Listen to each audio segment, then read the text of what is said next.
سزاوار part 4۔ میرے وکیل نے مجھے کیسی رائے دی تھی؟ اف میرے اللہ! موت ہزار بار بہتر ہے زندگی سے، عمر بھر اسیری سے، جہنمی زندگی سے۔ موت اعلیٰ و عرفہ ہے۔ بدقسمتی سے میں اب تندرست تھا، اس لیے مجبوراً مجھے اسپتال کو خیر باد کہنا پڑا۔ اب وہی منحوس کوٹھڑی تھی اور اس کی مرطوب دیواریں۔ تندرست ہوں، یقیناً تندرست ہوں، اس لیے کہ نوجوان ہوں، مضبوط ہوں، خون میری رگوں میں آزادانہ گردش کرتا ہے، میرے طاقتور بازو میری اطاعت کرتے ہیں، میرا جسم زیادہ عمر تک جینے کے لیے بنا ہوا ہے۔ لیکن وہ نہیں جانتے کہ یہ سب کچھ ہوتے ہوئے مجھے ایک روگ ہے، بیماری ہے جو مجھے روز بروز دیمک کی طرح چاٹ رہی ہے۔ یہ بیماری مجھے میرے بالمقابل کمرہ کے بام پر لا بٹھائے۔ میری دعا قبول ہو گئی۔ جو ہی میری زبان سے یہ الفاظ نکلے، میں نے اپنی کھڑکی کے نیچے کسی کی صدائے ہوش ربا سنی۔ یہ نغمہ کسی طائر کا نہ تھا بلکہ کسی آتش نفس مغنی کا راگ تھا جو دردناک ترنم میں اس کو گا رہی تھی۔ میں نے اپنے سر کو اٹھایا تاکہ گانا سن سکوں۔ راگ فضا کو حسرت و الم کے جذبات سے لبریز کر رہا تھا۔ میں نے بلند شاہ بلوت کو کاٹا۔ مجھے شعلوں پر لوٹنے کے لیے کہا گیا۔ میں نے انسانی زندگی کا خاتمہ کیا۔ مجھے زنداں میں پھینک دیا گیا۔ میری رفیق حیات نے التجا کی، شاہ نے اسے نامنظور کر دیا۔ مجھے ایسے کمروں میں ناچ کرنا ہے جو دیوار اور سقف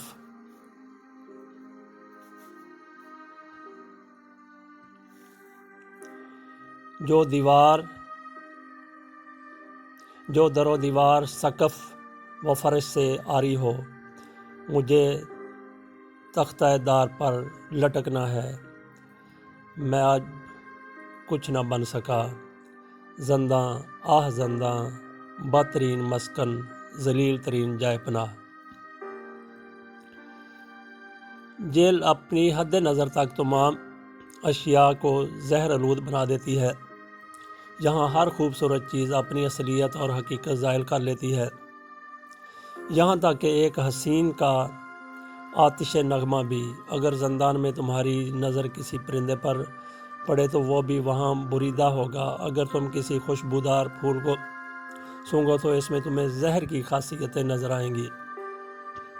اگر میں یہاں سے فرار ہونے میں کامیاب ہو جاؤں تو کس طرح ہرے بھرے اپنے بھائیوں سے عطا ہوئی۔ جس دن ہسپتال سے خارج ہو کر اس منحوس چار دیواری میں آیا ہوں، ایک خیال ہر وقت ستاتا ہے، خیال تو مجھے دیوانہ بنائے دیتا ہے۔ وہ یہ ہے کہ اگر میں کچھ دن اور وہاں قیام کرتا تو شاید فرار ہونے میں کامیاب ہو جاتا۔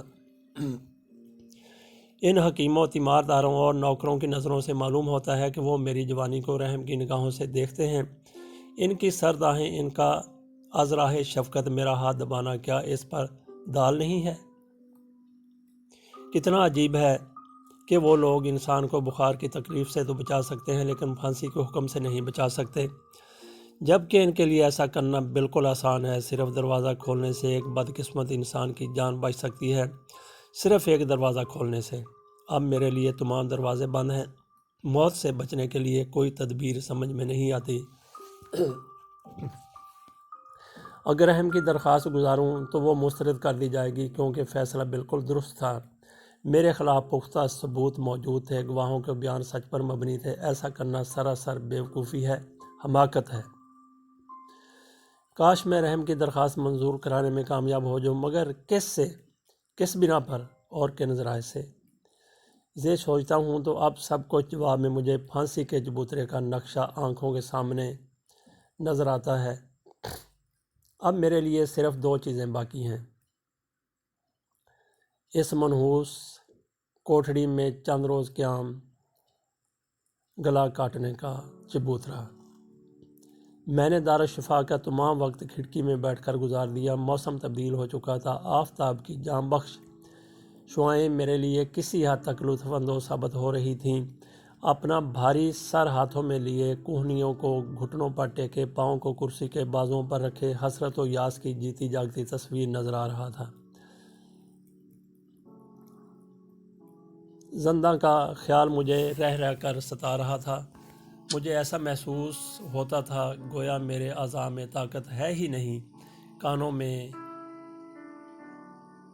ابھی تک ان قیدیوں کی زنجیروں کی گونج آ رہی تھی۔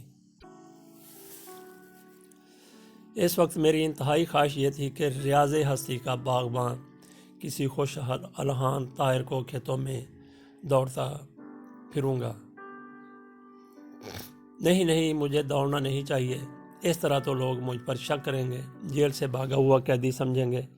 میں آہستہ آہستہ سر جھکا کر چلوں گا، ساتھ ساتھ ہلکی ہلکی سیٹی بھی بجاتا جاؤں گا، اس طرح مجھے کوئی پہچان نہیں سکے گا۔ جیل سے نکلتے ہی جھیل کنارے درختوں کے جھنڈ میں رات ہونے تک پناہ لوں گا۔ وہ جگہ بہت محفوظ ہے، کسی زمانے میں اپنے دوستوں کے ساتھ یہاں مینڈک پکڑنے آیا کرتا تھا۔ جب پوری طرح تاریکی مسلط ہو جائے گی تو میں وہاں سے نکل کر سیدھا انگلستان کی راہ لوں گا۔ ایسا سپاہی میرے پاس سے گزر رہا ہے، اس نے مجھ سے پروانہ راہداری طلب کیا ہے۔ آہ میرے پروردگار، میں تباہ ہو گیا۔ او ہوا میں قلعہ بنانے والے، پہلے اپنی منحوس کوٹھڑی کی 3 فٹ چوڑی پتھر کی دیوار کو تو توڑ۔ آہ نا امیدی، موت، بھیانک موت۔ مجھے یاد ہے کہ میں اس وقت ایک کم عمر بچہ تھا جب میرا والد مجھے جیل کی دیوار دکھانے لایا تھا، مگر کسے معلوم تھا کہ میں اسی لوہے ایسی 4 دیواری میں اس بے سر و سامانی کی حالت میں قید کر دیا جاؤں گا۔ آہ میں ابھی یہ لکھ رہا تھا کہ میری لالٹین کی روشنی مدھم پڑ گئی۔ دن کی روشنی اس روشنی پر غالب آ گئی۔ گرجا گھر کی کھڑکی کی مدھم آواز 6 بجنے کا پتہ دے رہی تھی۔ دروازہ کھلا، محافظ جیل کے اندر داخل ہوا۔ ٹوپی اتار کر سلام کرتے ہوئے اس نے میرے تخلیہ میں مخل ہونے کی معافی چاہی۔ وہ ہر روز میرا ناشتہ لے کر آتا، مگر آج اس کے بشرے سے کچھ اور ہی حویدا تھا۔ اپنی کرخت آواز کو ملائم بناتے ہوئے اس نے مجھ سے پوچھا میں کیا چیز کھانا پسند کروں گا۔ اس کا کہنا تھا میرے جسم میں سرد لہر دوڑ گئی۔ کیا وہ خوفناک واقعہ کل پیش آنے والا ہے؟ کیا وہ خوفناک واقعہ کل پیش آنے والا ہے؟ ایسا نرم سلوک صرف ایک دن کے لیے ہے۔ جیل کا گورنر خود مجھے ملنے آیا۔ اس نے میرے آرام و آسائش کے لیے محافظ جیل کو کچھ ہدایات دیں۔ اس نے مجھ سے یہ بھی دریافت کیا کہ میں اس سے ناراض تو نہ تھا یا مجھے اس سے کوئی شکایت تو نہ تھی۔ شکایت اور مجھے جس کی زندگی اور موت کے درمیان صرف چند گھنٹوں کا فاصلہ ہے، قریب المرگ انسان کو کسی سے کیا شکایت ہو سکتی ہے؟ واپس جاتے ہوئے اس نے بڑے ادب سے کہا جناب، میں اچھی طرح جانتا تھا کہ ایسا نرم سلوک صرف ایک دن کے لیے ہے۔ محافظ جیل خیال کرتا ہے کہ مجھے اس سے اور اس کے ہم پیشہ لوگوں سے کوئی شکایت نہیں۔ وہ درست خیال کرتا ہے، ان کے بارے میں کوئی شکایت کرنی سراسر بیوقوفی ہے، کیونکہ انہوں نے تو اپنا فرض ادا کیا ہے۔ وہ میری جان کی حفاظت کرتے رہے، کیا مجھے ان کا شکر گزار نہ ہونا چاہیے؟ لیکن محافظ ہنس مکھ، نرم الفاظ اور خوش آمدانہ لہجہ رکھتے ہوئے بھی میری نظروں میں جیل کی کوٹھڑی سے کم نہیں۔ میرے گرد و نواح کی سب چیزیں مختلف اشکال میں زندہ ہیں۔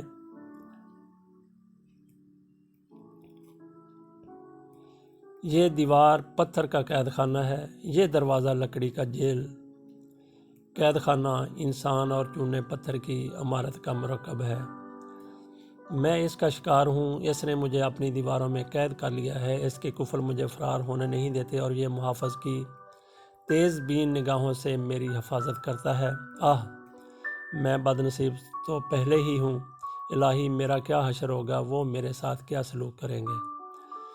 اب مجھے کامل سکون حاصل ہوگا، تمام امیدوں کا خاتمہ ہو چکا ہے۔ آج سے پہلے میرے دل میں یہ امید کی آخری کرن باقی تھی، سو وہ بھی چلی گئی۔ خدا کا شکر ہے، 1000 بار شکر ہے کہ امید کا وہ موہوم خیال جو میرے لیے سہانے روح ہو رہا تھا اب باعث تکلیف نہ ہوگا۔ 6:30 بجے انہیں 6:45 بجے میرے کمرے کا دروازہ کھلا اور ایک معمر شخص اندر داخل ہوا۔ وہ بڑا سا لبادہ پہنے ہوئے تھا۔ میں نے اس کے لباس سے اندازہ لگایا کہ وہ کوئی پادری ہوگا۔ وہ میرے مقابل چارپائی پر بیٹھ گیا۔ مسکراہٹ اس کے لبوں پر کھل رہی تھی۔ اپنی آنکھیں چھت کی طرف اٹھاتے ہوئے اس نے کہا، میرے بچے، کیا تم تیار ہو؟ میں بالکل تیار ہوں۔ یہ کہتے ہوئے میری آنکھوں میں اندھیرا سا چھا گیا۔ ایک سرد لہر میرے جسم سے سرعت سے دوڑ گئی۔ میری کن پٹیوں کی رگیں پھول گئیں اور کانوں میں عجیب سا شور برپا ہونے لگا۔ مجھے ایسا معلوم ہوا کہ پادری کچھ کہہ رہا تھا، کیونکہ اس کے لب جنبش کر رہے تھے اور وہ ہاتھوں سے کچھ اشارے کر رہا تھا۔ کوٹھڑی کا دروازہ پھر کھلا۔ 2 آدمی داخل ہوئے۔ ان کے آنے سے میرے پراگندہ اور آوارہ خیالات پھر جمع ہونا شروع ہو گئے۔ میں اب دیکھ اور سن سکتا تھا، حواس میں تھا، دیکھ بھی رہا تھا، سن بھی رہا تھا۔ ان میں سے ایک جو ہاتھ میں بڑا سا کاغذ پکڑے ہوئے تھا میری طرف آیا اور جھک کر سلام کرتے ہوئے کہنے لگا، جناب، میں شاہی دربار کا نقیب ہوں اور حضور کے واسطے سرکاری وکیل کی جانب سے ایک پیغام لایا ہوں۔ بڑے ادب سے وہ بات کر رہا تھا، جیسے میں ایک قیدی نہیں، کوئی بڑا عہدیدار ہوں۔ میری بے ہوشی اب بالکل دور ہو گئی تھی۔ پیغام لائے ہو؟ خیر، اسے میرا سر ابھی درکار ہے کیا؟ مجھے امید ہے کہ میری مرگ سے اسے بہت خوشی حاصل ہوگی۔ کیوں نہ ہو، بیچارے نے اس کی خاطر تھوڑی تکلیف اٹھائی ہے۔ یہ کہہ کر میں نے آواز کو اور مضبوط بنایا اور کہا، جناب، اس پیغام کو پڑھ کر سنائیے۔ اس پر اس نے وہ کاغذ پڑھنا شروع کیا جو شروع سے آخر تک بڑے لفظوں سے پر تھا۔ اس کا مطلب یہ تھا کہ میری درخواست رحم شاہی دربار نے مسترد کر دی ہے اور پھانسی اسی دن عمل میں لائی جائے گی۔ اب میرے ساتھ 7:30 بجے تشریف لے جائیں گے کیا؟ اس نے حکم کو پڑھنے کے بعد مؤدبانہ لہجے میں مجھے کہا۔ وہ گویا پوچھ رہا تھا، لیکن یہ اس کا کہنا حکم کے درجے سے کم نہیں تھا۔ اس میں میری طرف سے جائے انکار ممکن نہ تھا۔ کچھ دیر تک تو میں بالکل نہ سن سکا، کیونکہ جس وقت اس کی آنکھیں کاغذ پڑھنے میں مصروف تھیں اس وقت میں نیم وا دروازے کی طرف پر امید نگاہوں سے دیکھ رہا تھا، لیکن بدقسمتی، ایک نہیں 4 سنتری کمرے کے باہر پہرا دے رہے تھے۔ شاہی ہرکارہ نے پھر وہی سوال دہرایا تو میں نے آہستگی سے جواب دیا، جیسے آپ کی مرضی ہو، میں ہر وقت تیار ہوں۔ تو پھر نصف گھنٹے بعد آپ کی خدمت میں حاضر ہوں گا، تیار رہیے گا آپ۔ ہرکارے نے دروازہ کی طرف مڑتے ہوئے کہا۔ وہ سب مجھے تنہا اس منحوس کوٹھڑی میں چھوڑ کر چلے گئے۔ کاش میں فرار ہونے میں کامیاب ہو جاؤں۔ میرے پروردگار، کوئی ذریعہ مہیا کر دے کہ میں یہاں سے بھاگ نکلوں۔ مجھے فراری کا کوئی نہ کوئی ذریعہ ضرور پیدا کرنا چاہیے، وہ دروازے سے ہو یا چھت سے، کھڑکیوں سے ہو یا زمین سے، مگر مجھے یہاں سے بھاگ نکلنا چاہیے، خواہ ایسا کرنے میں مجھے اپنا گوشت ہی قربان کیوں نہ کرنا پڑے۔ ایسا خیال کرنا سراسر بیوقوفی ہے، جہالت ہے۔ بہترین ہتھیاروں کی مدد سے بھی اگر اس دیوار کو توڑنے لگیں تو بھی 3 ماہ کے عرصے سے کیا کم وقت خرچ ہوگا، مگر مجھے جس کے پاس ایک کیل تک نہیں، ایک مکمل گھنٹے تک نہیں، ظالم شیطانوں، صفا کو میں پاگل ہو رہا ہوں۔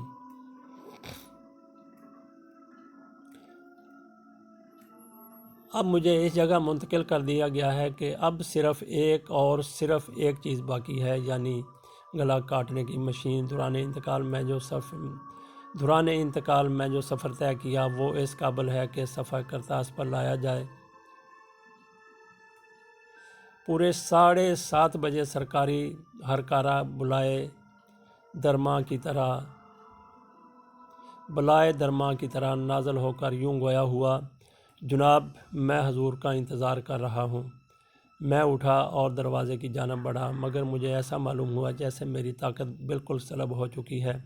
سر میں شدت کا درد ہو رہا تھا، جسم کے تمام اعضاء بالکل مردوں ایسے تھے، دوسرا قدم اٹھانا مشکل ہو رہا تھا، مگر میں نے بڑی جرأت سے کام لے کر اپنی ظاہر شدہ طاقت پر فتح پانے کی کوشش کرتے ہوئے دروازہ کی جانب چلنا شروع کیا۔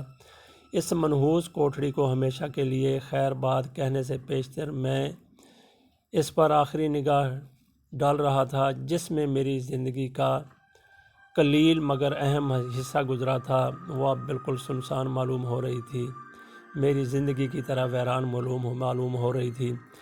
زنداں کی کوٹھڑی کے لیے خالی رہنا بھی تعجب سے کم نہ تھا۔ غلام گردش کے اختتام پر ہمیں جیل کا پادری ملا اور ہمارے ساتھ ہو لیا۔ زندان کے درمیانی دروازہ پر ڈائریکٹر مجھے بہت محبت و شفقت سے ملا اور خاص میری حفاظت کے لیے آدمی متعین کر دیے۔ دروازے سے گزرتے ہوئے ایک بوڑھا قیدی اپنے پنجرے سے بولا، آئندہ ملاقات تک خدا حافظ۔ کتنی مضحکہ خیز الوداع تھی۔ شاید وہ بوڑھا نہیں جانتا تھا کہ یہ سفر جو میں اب اختیار کر رہا ہوں یہ میرا آخری سفر ہے، میری زندگی کا آخری سفر ہے۔ اختتامی لمحات آ پہنچے ہیں، آئندہ ملاقات عالم بالا ہی میں ہو سکتی ہے۔ اب ہم صحن میں پہنچ گئے جہاں میں آزادانہ طور پر کھلی فضا میں سانس لے سکتا تھا، لیکن مجھے گھٹن محسوس ہو رہی تھی۔ اس فضا میں بہت دیر تک لطف اندوز نہ ہو سکا، کیونکہ دروازے کے باہر وہی منحوس گاڑی انتظار کر رہی تھی جس سے ایک دفعہ پہلے بھی میرا واسطہ پڑ چکا تھا۔ اس متحرک قبر میں داخل ہونے سے پہلے میں نے صحن پر نگاہ ڈالی، وہ نگاہ جو کسی اچانک شوبدہ کی طالب تھی۔ میری روانگی پر تماشائیوں کا اچھا خاصا گروہ گاڑی کو ہلکا بنائے ہوئے تھا۔ ہلکی ہلکی بوندا باندی ہو رہی تھی جو موسم کو اور تند اور سرد بنا رہی تھی۔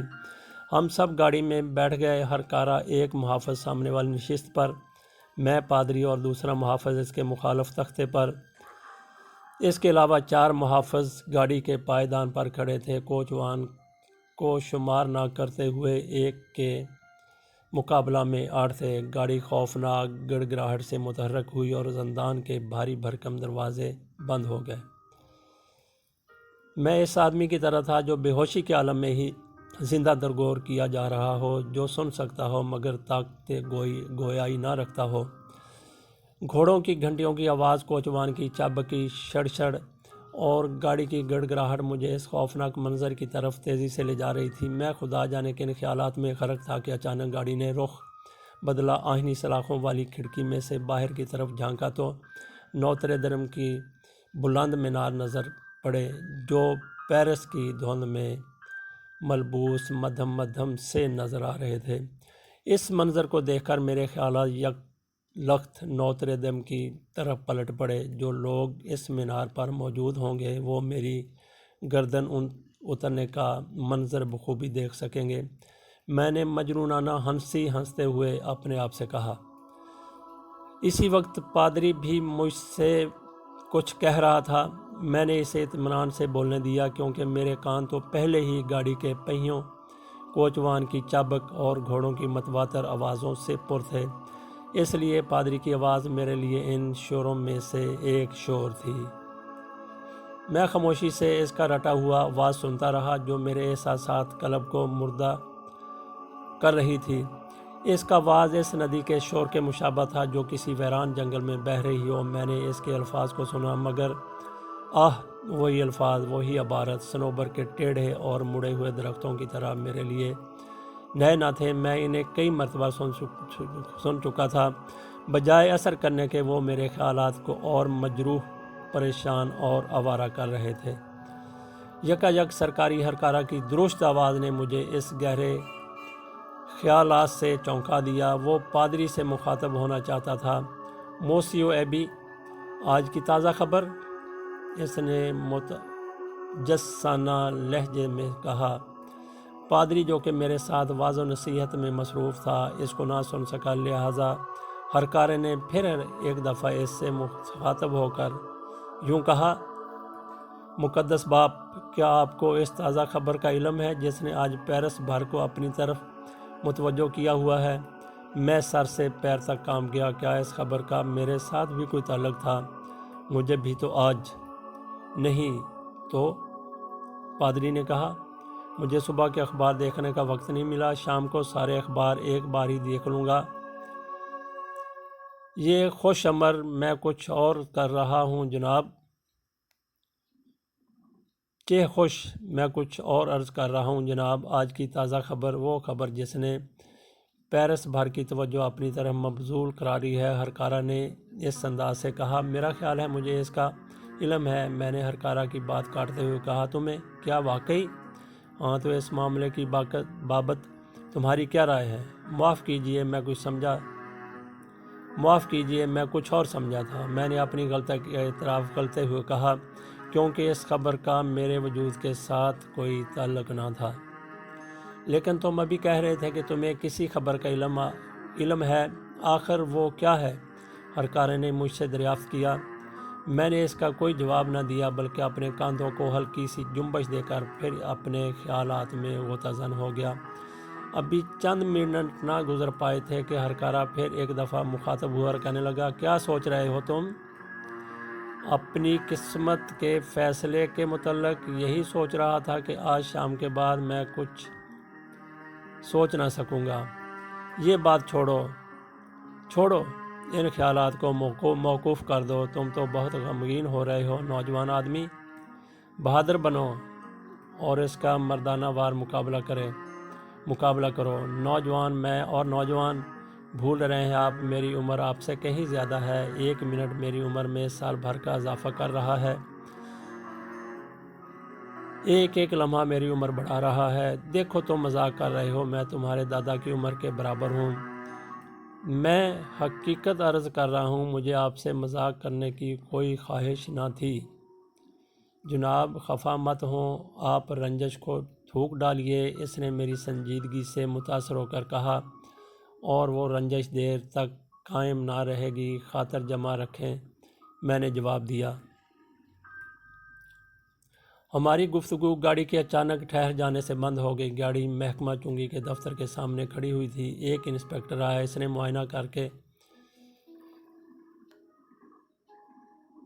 نے معائنہ کیا اور چلا گیا۔ اگر گاڑی میں ہمارے بجائے قربانی کی گائے ہوتی تو وہ یقیناً محصول لیتے، مگر انسانی سر جس کو اسی مقصد کے لیے لے جایا جا رہا ہو، محصول کی دست برد سے محفوظ تھا۔ گاڑی چل پڑی۔ گرجا گھر کا گجر 8:30 بجا رہا تھا کہ ہم منزل مقصود پر پہنچ گئے۔ عدالت کی عمارت ہی میری روح قبض کرنے کے لیے کافی تھی، مگر غیر معمولی جسارت سے کام لیتے ہوئے گاڑی سے اتر کر اور سپاہیوں کی 2 رویا قطار سے گزرتا ہوا اس عمارت میں داخل ہو گیا۔ شاہی ہرکارے کی میت میں گیلری سے گزرتا ہوا ڈائریکٹر کے کمرے میں پہنچا۔ یہ وہ گیلری ہے جس سے صرف وہی اشخاص گزرتے ہیں جن کو سزائے موت یا ایسا لرزہ خیز حکم سنایا جا چکا ہو، دوسرے الفاظ میں جن کا گلا تھوڑے عرصے بعد برید کیا جاتا ہے۔ ہرکارا بحفاظت تمام مجھے ڈائریکٹر کی نگرانی میں چھوڑ گیا، جس نے مجھے اپنے ملحقہ کمرے میں بند کر دیا اور باہر سے کمرے کو مقفل کر دیا۔ میں خدا جانے کن خیالات میں مستغرق تھا، نامعلوم کمرے میں کتنے عرصہ سے موجود تھا کہ یکجا کسی انسانی قہقہ نے مجھے اس رفتگی سے چونکا دیا۔ میں نے فوراً ہی اپنی نگاہیں اٹھائیں تو اس حقیقت سے آشنا ہو گیا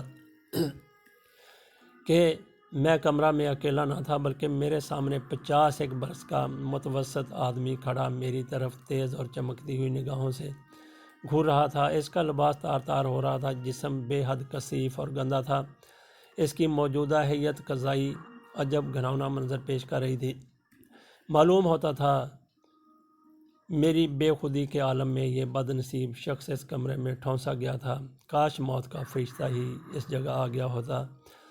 ہم تھوڑی دیر کے لیے ایک دوسرے کو غور سے دیکھتے رہے، مگر میرا تعجب اور خوف لحظہ بے لحظہ بڑھتا گیا، کیونکہ وہ اس دوران پہلے سے زیادہ خوفناک اور شیطانی قہقہے لگا رہا تھا۔ تم کون ہو؟ بالآخر میں نے اسے دریافت کیا۔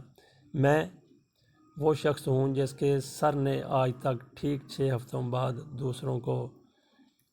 دوسروں کا کھلونا بننا ہے۔ میں وہ شخص ہوں جس کے سر نے آج سے ٹھیک 6 ہفتوں بعد دوسروں کا کھلونا بننا ہے۔ اپنی طرح سمجھو، فرق اتنا ہے کہ تمہارا سر 6 گھنٹے بعد قلم ہوگا اور 6 ہفتے بعد۔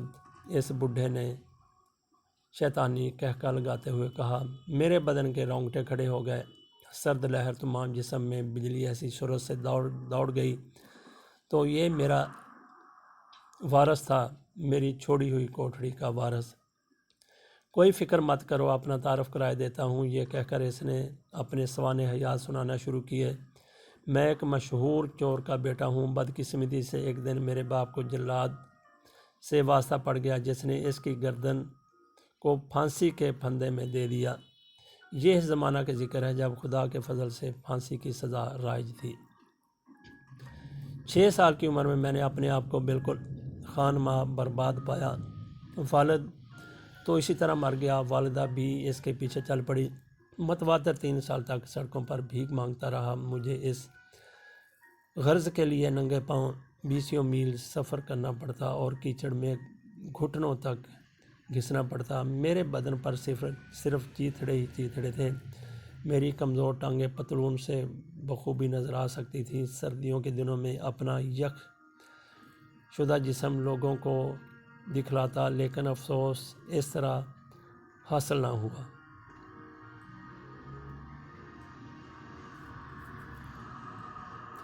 9 سال کی عمر میں، یعنی 3 سال کے بعد، اس پیشہ سے تنگ آ کر اٹھائی گیری شروع کی، لوگوں کی جیبیں خالی کی، شروع میں بٹوا چرایا۔ 1 سال کے بعد میں جیب کترا بن گیا۔ تب میں نے اپنی واقفیت بڑھانی شروع کی، حتیٰ کہ میں 17 برس کی عمر میں ایک ڈاکو بن گیا۔ اسی زمانہ میں ایک کفل توڑتے وقت گرفتار ہو گیا اور قید خانہ میں سیاح کے ایام بھگتنے لگا۔ کس قدر ذلیل زندگی ہے جیل خانہ کی! خالی تختوں پر سونا، ریت ملی ہوئی روٹی زہر مار کرنا اور محافظوں کی چاپ کے ننگے بدن پر کھانا۔ ان تکالیف کا وہی اندازہ لگا سکتا ہے جسے اس منحوس جگہ کے دیکھنے کا اتفاق ہوا ہو۔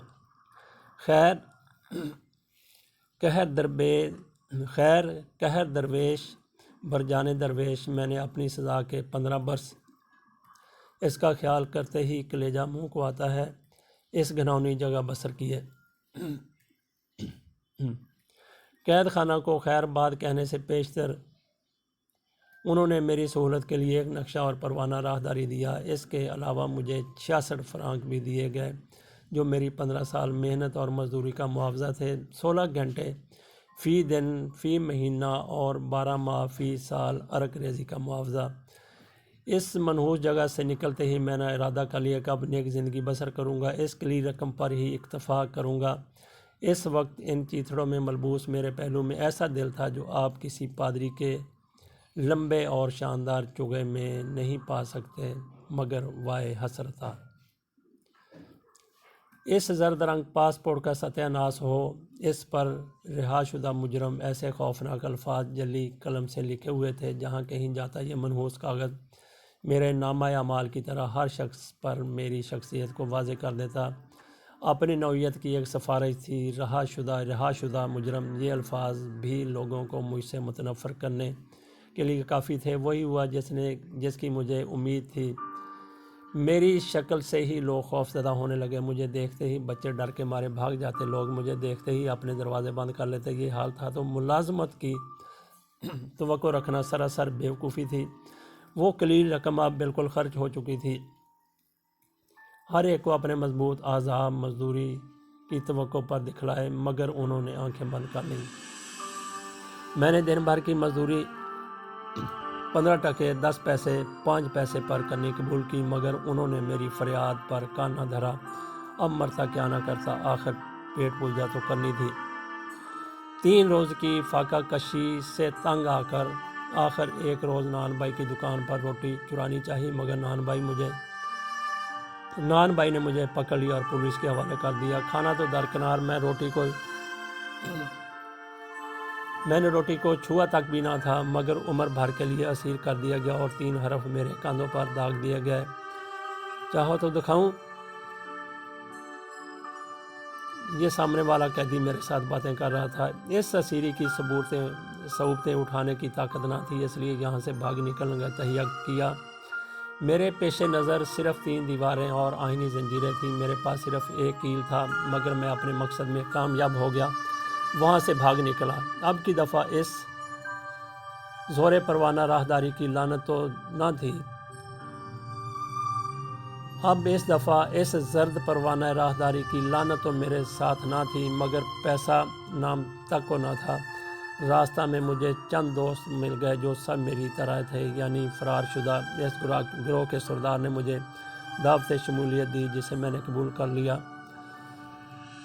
میرے سامنے موجود قیدی، جس کو مجھ سے 6 ہفتے بعد پھانسی ہونی تھی، سزائے موت سے اس نے ہمکنار ہونا تھا، وہ مجھے بتا رہا تھا کہ عرصہ تک ہم لوگوں نے جان و مال پر اپنی شکم پروری کے لیے ڈاکہ ڈالتے رہے، لیکن اب میں بوڑھا ہو چکا تھا، میری گرفتاری کے وارنٹ جاری ہو چکے تھے، میری تلاش میں سپاہی مصروف عمل تھے۔ میں جھاڑیوں میں چھپ چھپا کر اپنی جان بچاتا، مگر پھر بھی آزاد تھا، اپنا آقا اپنا آپ تھا۔ اس ذلت امیز زندگی سے یہ ہنگامی زندگی 1000 درجے بہتر تھی۔ آخر ہر ایک چیز فانی ہے، وہ دور عرصہ تک قائم نہ رہ سکا۔ ایک دن بوڑھا اور نحیف ہونے کے سبب بھاگ نہ سکا، پکڑا گیا اور اب اس جگہ لایا گیا ہوں۔ اس بوڑھے کی کہانی سن کر میں بہت ہراساں اور پریشان ہو گیا۔ وہ اب ہنس رہا تھا، نہیں زور زور سے کہکے لگا رہا تھا۔ اسی اثناء میں وہ میری طرف ہاتھ ملانے کے لیے بڑھا، مگر میں ایک کونے کی طرف ہٹ گیا۔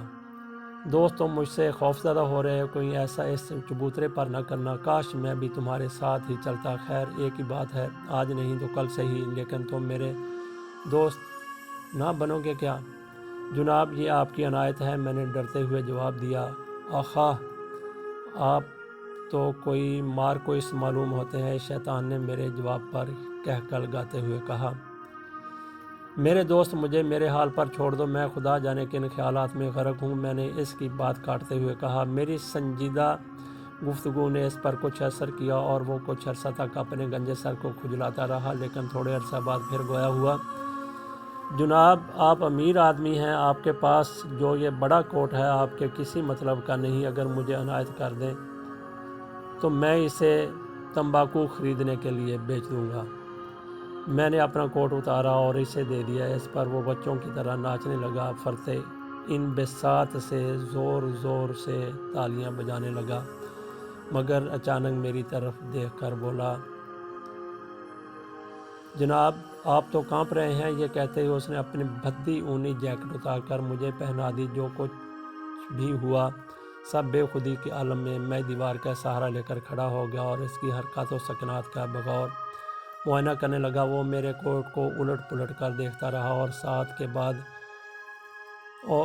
ہر ساعت کے بعد خوشی کا نعرہ مارتا، جیبیں بالکل نئی ہیں، کالر بدستور ایسا ہی ہے، اسے فروخت کرنے سے کم از کم 15 فرانک حاصل ہوں گے۔ کتنا خوش نصیب ہوں، 6 ہفتہ تک تمباکو پینے کے لیے یقین نہیں آتا۔ دروازہ پھر کھلا۔ وہ اب اس لیے آئے تھے کہ مجھے اس کمرہ میں پہنچا دیں جہاں کے مجرم اپنی زندگی کے چند آخری لمحات گزارتا ہے، اور اس بوڑھے کو اس جگہ پہنچائیں جسے میں خیر باد کہہ آیا تھا۔ یہ تھا سزاوار ناول کا پارٹ 5 کا 5ویں حصے کا انتظار کیجیے۔